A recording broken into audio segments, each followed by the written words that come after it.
Pardon. Ça se fait grâce à la transpilation. Donc, la transpilation, c'est quoi? C'est simplement la traduction du code TypeScript en code JavaScript. Donc, on va supprimer les annotations de type et on se retrouve avec du code JavaScript fonctionnel. Pourquoi on a besoin de TypeScript aujourd'hui? Parce que JavaScript, c'est cool, mais ne pas avoir de type, ça peut poser des problèmes un peu bizarres. Je vous ai mis quelques exemples là. En JavaScript, si on veut concaténer quelque chose à nul, une chaîne de caractères à nul, ça marche. C'est magnifique. Si on veut faire une addition entre une chaîne de caractères et un chiffre, ça marche aussi. Mais ça fait des trucs un peu bizarres. Donc, TypeScript est là pour répondre à certaines de ces problématiques. Yes. J'y arrive pas. Ok. Du coup, l'écosystème JavaScript et TypeScript, il se développe énormément du coup au cours de ces dernières années. Donc, par exemple, d'après l'enquête de Stack Overflow sortie l'année dernière, JavaScript était le langage le plus utilisé par les développeurs avec 65% des voix, et TypeScript était le 5e langage le plus utilisé avec un peu plus de 34% des voix. Donc, ce sont deux langages pas mal utilisés au niveau du front, mais ils sont également utilisés de plus en plus au niveau du back. Il y a également de nombreux frameworks qui les utilisent, donc comme React, qui d'après la même enquête était le 2e framework le plus utilisé en 2022. Et il y avait également Node.js qui est le framework le plus utilisé. Donc ils prennent vachement d'importance. On retrouve également d'autres frameworks comme Angular et NSJS. L'enquête, C'était vraiment juste sur les techno web. Ou les techno web, j'imagine. Donc, il n'y avait pas de distinction au niveau de cette question-là en particulier, en tout cas. Voilà pour ça. Du coup, TS, comme l'a dit Salomé, ça répond à pas mal de problématiques quand rencontre JavaScript, mais il connaît lui-même des problématiques que tentent de résoudre les nouvelles versions qui sortent. Donc, par exemple, avec TypeScript 4.9, donc, qui est sorti en novembre 2022. Et donc, la première amélioration, c'est sur l'opérateur in. Donc, l'opérateur in, il permet de vérifier si la propriété d'un objet existe. Et donc, il permettait donc de restreindre seulement les types qui ne répertoriaient pas cette propriété. Donc, par exemple, ici, on vérifie que la propriété HUE, elle est dans notre objet color. Et donc, si c'est le cas, notre objet color, il sera du type HSV, parce que du coup, l'interface RGB, elle n'a pas cette propriété HUE. Mais ça existait avant l'opérateur in. Yes, ça c'est le comportement qu'on avait avant la 4.9. Mais du coup, ce comportement-là, il connaît des limites, notamment pour les propriétés qui ne sont pas listées dans les types. Donc, par exemple, ici, avec notre package JSON qui est de type unknown. Donc, ce type unknown, il est transformé en type object avec ce premier if. On vérifie que notre package JSON, il est de type object. Ensuite, on vérifie donc avec notre opérateur in qu'on a la propriété name, que cette propriété, elle est de type string. Et du coup, si c'est le cas, nous, ce qu'on veut, c'est retourner cette propriété. Et là, on avait cette erreur avant qui nous disait que cette propriété n'existait pas et qu'on ne pouvait pas la retourner du coup. Et avec la nouvelle version, donc 4.9, on a une amélioration de cet opérateur in qui est plus puissant parce que du coup, notre type, le type de package de unknown, il passe toujours à object avec ce if. Et ensuite, avec la vérification de la propriété in, le type object, il passe de object et un record de la propriété qu'on vérifie, donc ici name, à unknown. Et du coup, ça permet d'accéder à la propriété name et de la retourner sans la définir dans notre interface plus haut. Donc, c'est quand même beaucoup plus pratique et simple. Donc, voilà pour cette première amélioration. Ensuite, on a une nouveauté, c'est l'opérateur satisfies. Ça répond à une problématique qui est un peu similaire à celle que vient de vous présenter Fabien. Je pense qu'en tant que dev TypeScript, on a tous déjà eu ce problème un jour. On a un objet, on veut qu'il corresponde à une certaine structure. Donc ici, je veux que ce soit un objet, les clés, je veux que ce soit toutes les clés du type colors et pas une de plus. Et je veux que la valeur, ce soit une string, soit un RGB. Donc nous, en tant que dev TypeScript, en général, ce qu'on fait, on va le typer. Mais le problème, c'est que quand on type fortement comme ça, on change le type des valeurs. Ici, mon objet, c'est pas... ici, cette valeur-là, c'est pas un RGB. En fait, pour TypeScript, dans son compilateur, c'est un type string ou RGB. Donc moi, derrière, quand je veux l'accéder, comme ici, par exemple, si je veux accéder à green, qui pourtant est juste une string, TypeScript le considère comme étant string ou RGB. Et donc, je ne peux pas faire des opérations qui sont spécifiques aux chaînes de caractères dessus. C'est un peu chiant. Je pense qu'on a tous déjà eu ça. Ça nous oblige à faire des conditions, des choses un peu...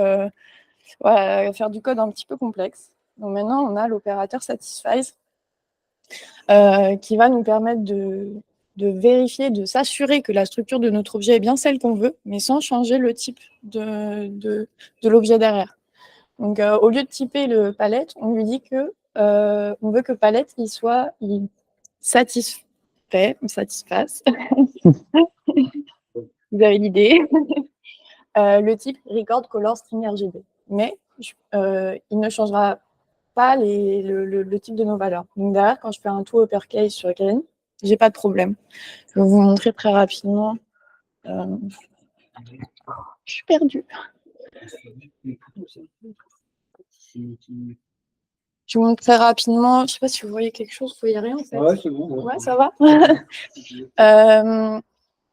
Ça fonctionne toujours. Là, si il n'est pas typé mon objet, mais si j'enlève une des clés, il ne marche pas parce que il manque une des clés de colors. Si tu veux montrer, ah oui, pardon. Si j'ai une valeur qui correspond ni à une chaîne de caractères ni à un type RGB, pareil, on ne correspond pas au contrat. Tu vois rien.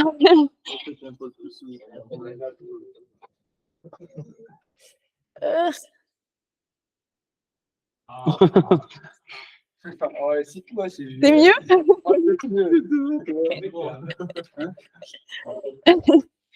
Voilà, là pareil, mon objet il correspond pas au contrat qu'on a défini, donc ça marche pas. Et pourtant on n'a pas de type, il n'est pas du tout typé. Donc ça peut être assez pratique dans pas mal de cas comme fonctionnalité.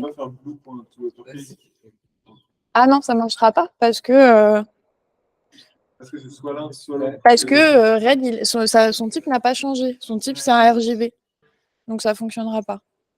Tu peux faire des opérations qui sont spécifiques au type RGB, mais pas chaîne de caractères. De quoi, pardon? Yes. Si tu passes Oui, dessus, il a un type inféré, mais tu ne l'as pas fortement typé avec une annotation. Tu vois. Ah oui. Non. Si tu passes dessus, il a ce type inféré, quoi. Tu gardes vraiment le type spécifique de chaque valeur, en fait. C'est ça qui est intéressant. Non, c'est pas string ou RGB, c'est pas une union de types, c'est vraiment chacun a son type spécifique. Ce qui peut être très pratique dans certains cas. Quand même. Oui, bien sûr. Est-ce que ça peut déjà faire l'autocompression sur du string ou du tableau? On peut faire l'autocompression. Bonne question. Si je le fais. Ouais, après, là, on est dans le playground de ouais, là, je peux pas. Ouais, voilà. Moi, je l'ai testé juste sur le playground TypeScript. Comme ça, je pouvais sélectionner les versions. Les versions de TypeScript, ouais. Je sais pas si. Je sais pas. Ouais, j'imagine que oui. Hein. Tu peux pas essayer là? Tu peux pas essayer après le point? Si, non, mais bien sûr. Mais de toute façon, là, on est dans le playground, là, on est sur le web. Ouais, si ça marche sur le web, ça va marcher sur ton VS Code. C'est ce que je me dis aussi. Ouais, sur VS Code, oui, ça a l'air d'être. D'accord, puisque.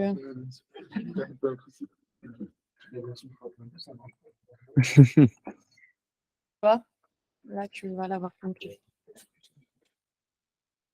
Donc, normalement, dans ton IDE, ça devrait fonctionner. Mais dans En l'IDE, fait, il n'y ça a pas de fonctionnera raison que aussi. ça fonctionne pas parce que il sait que. Pardon? J'ai pas entendu, excuse-moi. En fait, dans l'IDE, ça fonctionnera parce que green est de type string, donc en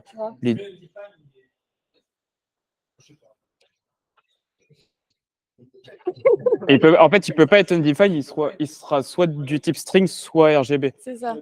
Parce qu'on a quand même ce satisfies qui force un contrat, quoi.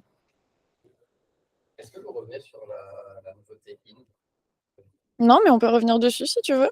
En fait, ça me paraît juste être un peu de la magie noire comme l'ancien JS. Parce que Non, c'est de la. on dit que c'est un type unknown, donc on ne sait pas. Yes. Et on lui permet quand même de faire des vérifications sur ce type qu'il ne peut de toute manière pas connaître. Ouais, mais en fait, là, le type unknown, c'est pour l'exemple, mais parfois, tu vas récupérer des objets de ton bac ou d'un fichier de configuration où tu sais pas, tu connais pas ton objet à l'avance. Et donc, ça arrive souvent de vérifier si une propriété existe sur un objet. Ouais, ça arrive.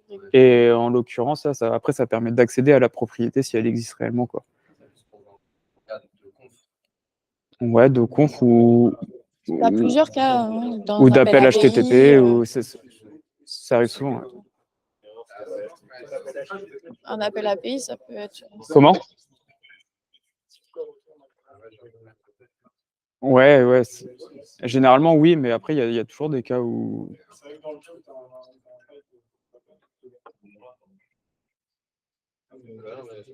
Ouais.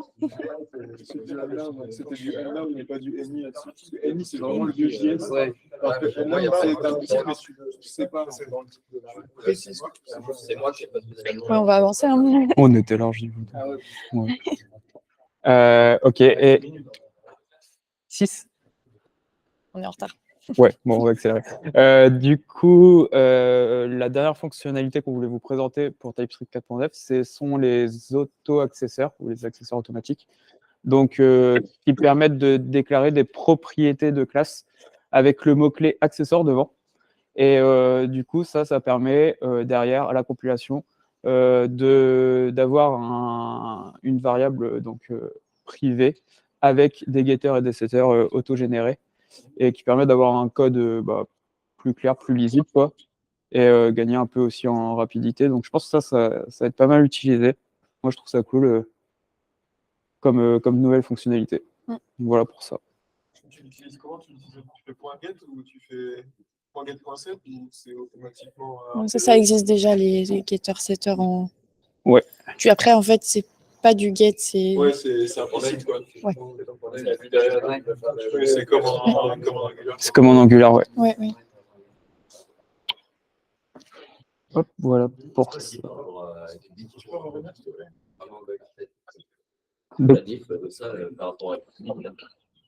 Par rapport à avoir un attribut public, c'est quoi la diff? C'est forcément private. C'est que là, ouais, il est forcément private, là. Ouais, là, c'est private, mais au final, tu peux l'affecter comme s'il était public et tu peux. Les getters et setters, c'est quand même une bonne pratique des fois. Hein. En TypeScript. Mais c'est quoi la différence là? Parce que au final. C'est comme en Lombok en fait, quand tu fais un add getter, ça évite le boilerplate, quoi. Yes. Oui, mais même sans boilerplate, ce que dit Yohan, tu peux changer si la variable est publique, tu peux changer sa valeur. C'est pas toujours une bonne idée d'avoir des paramètres publics. Oui, au final, ça fait Non, mais vraiment, à l'annotation, c'est la différence. À l'annotation, après, l'utilisation de tu mutais le name comme si c'était public. Ouais, mais dans. Pas la modifier partout, le fait qu'elle soit private, quoi. T'as une sécurité supplémentaire. C'est ça. Je suis pas sûre d'avoir compris la question, oui, exactement. En fait. Par exemple, il y a des faire autre chose que du getset, tu vois. Oui, mais là, l'accesseur, il le fait. Non, tu peux pas le customiser, ton truc.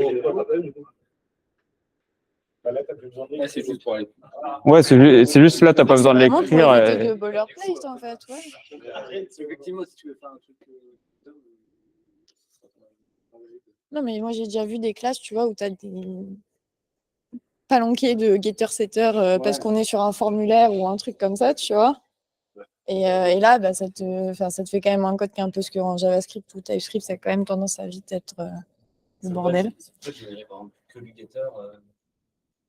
Genre personnalisé, tu veux dire? Je suis pas sûre, non. Ouais, je suis pas sûre, non. Je suis pas sûre. Ça, on peut pas, ouais. Ouais. Ça, c'est... Peut-être plus tard, hein.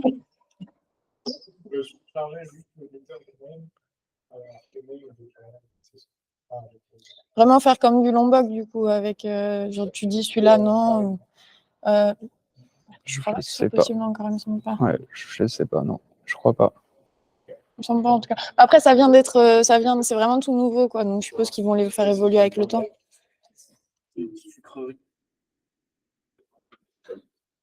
Cher, on est cool. Ouais, move on. Hop. Ouais, faut quoi. On est en retard.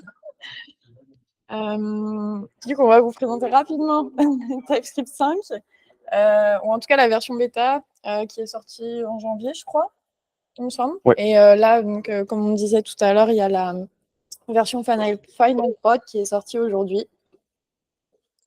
Du coup, la principale, la très grosse fonctionnalité qu'il y a dans TypeScript 5, c'est les décorateurs. En fait, ils ont ajouté le support pour les décorateurs JavaScript. Alors, je ne sais pas si vous êtes au courant, mais depuis 2014, il y a une proposition de fonctionnalité pour JavaScript qui est la fonctionnalité des décorateurs. L'idée, c'est d'avoir la possibilité de faire de la métaprogrammation. Donc, c'est vraiment la même idée que les annotations qu'on a en Angular ou en Spring.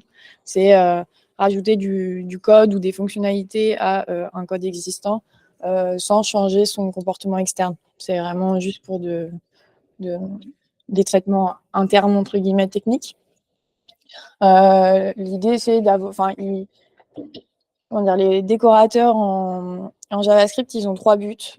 Soit remplacer la valeur qui est annotée par une valeur qui a la même sémantique et le même type. C'est important, parce que c'était en discussion. Donc, par exemple, remplacer, c'est l'exemple que je vous ai mis là, remplacer une méthode par une autre. Sinon, générer des accessoires pour la valeur annotée. C'est un peu ce qu'on a vu avant. Et en troisième, initialiser la valeur qui est décorée et éventuellement exécuter du code après son initialisation. Donc là, je vous ai mis un exemple. J'ai essayé de garder le plus simple possible. Mais ça vient de la doc et ça me semblait être super intéressant comme... ouais. Ça me semblait être très intéressant comme application. On a une classe personne assez simple qui a un paramètre name et une fonction qui va faire un console.log nous disant bonjour, c'est gentil. Et on annote cette méthode avec log, une méthode qui est définie au-dessus et qui va prendre en paramètre la méthode originelle, la méthode qui est appelée, et retourner une fonction qui appelle cette méthode avec le contexte et ses arguments, mais qui va rajouter du traitement. Donc ici, des consoles.log. Mais ça peut être des choses beaucoup plus complexes, du code asynchrone, des choses, ça peut vraiment, ça a beaucoup d'applications. Donc en output, on voit là, si on appelle grit, on voit qu'on a bien nos consoles.log. Là, je vous ai mis un exemple très simple, sans les types. Hein, donc on ne respecte pas vraiment les bonnes pratiques TypeScript. Si vous voulez voir quand même avec tous les bons types et tous les bons... Hop. Normalement, ça ressemble à ça. Voilà.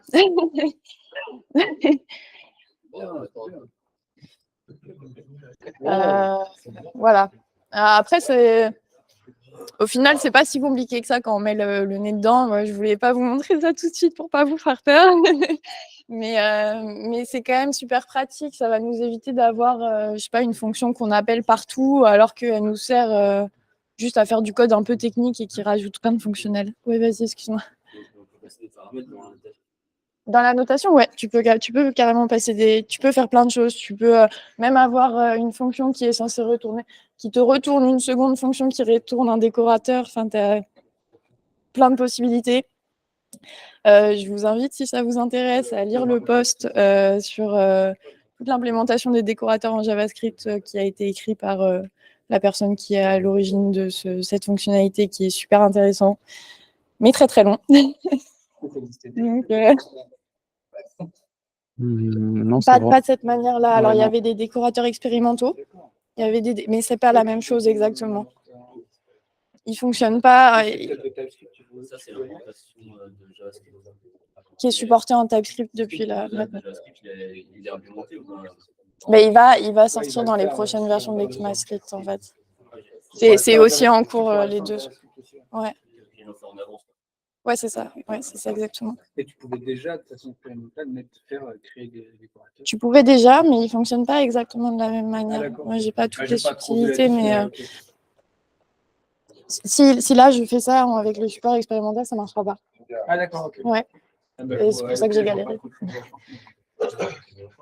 Mais vraiment, je vous invite à lire l'article, il est super intéressant. Voilà.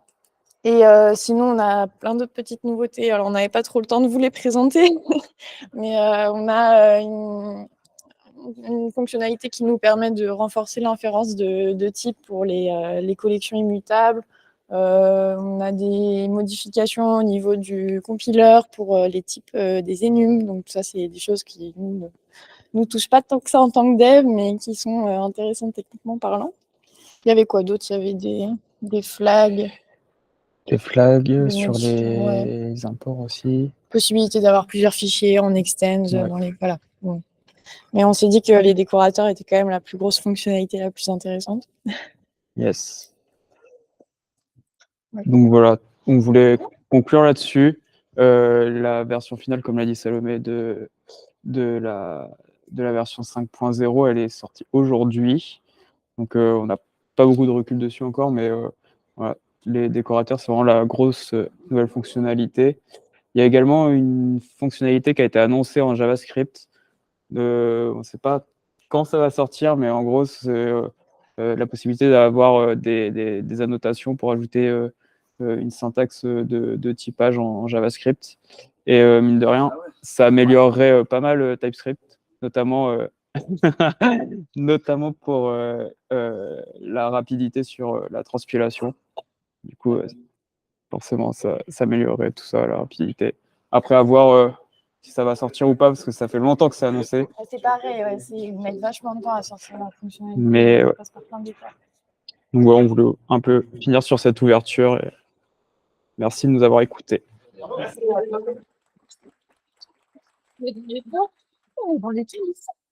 Yes, il nous reste 5 minutes si vous avez des questions. Voilà. Non, même pas.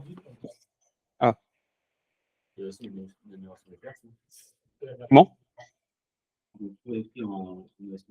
Ouais, oui, aussi, oui, il y a ça C'est ce qu'on voulait parler. Ouais. Il y a eu pas mal de réécriture et il y a eu un gain de 46% en termes. Non, 20% en performance et 46% en termes de volume. Ah oui, c'était ça, oui. Donc, mais 20% en termes de rapidité sur la réécriture qu'ils ont faite. Et qui est, bon, nous, on ne voit pas le changement d'un point de vue code, mais par contre, niveau rapidité d'exécution, c'est quand même pas mal, 20% d'annoncés et ça, c'est sur la version 5.0.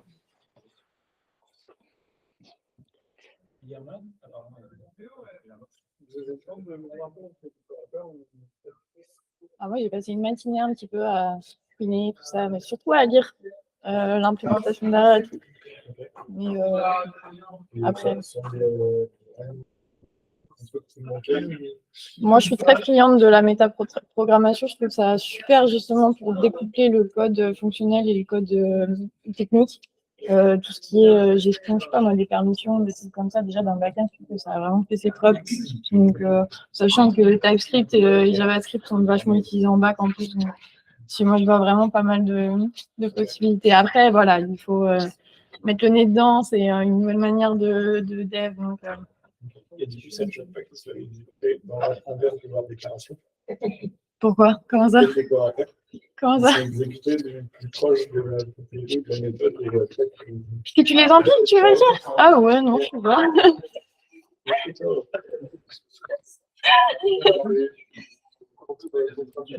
Oui, peut-être, ouais, c'est vrai. Pour pas tomber par la porte, avec les. Mais oui, c'est pour ça qu'on avait le problème des rôles en fait. C'est vrai que la plutôt, c'est logique, c'est comme si tu. Oui, tu entendrais en fait en tour. C'est vrai, mais ouais, tu le snippet, non, bah c'est. Ça arrête d'enregistrer. Je sais pas, je crois, ouais. Ah non, tu ne vais pas arrêter. Merci. Ça s'est auto-arrêté, je crois. Non, ça s'est pas arrêté. Ah, ça, c'est très Non, je pense que c'est parce que c'était la fin de la Ça s'est pas du tout arrêté.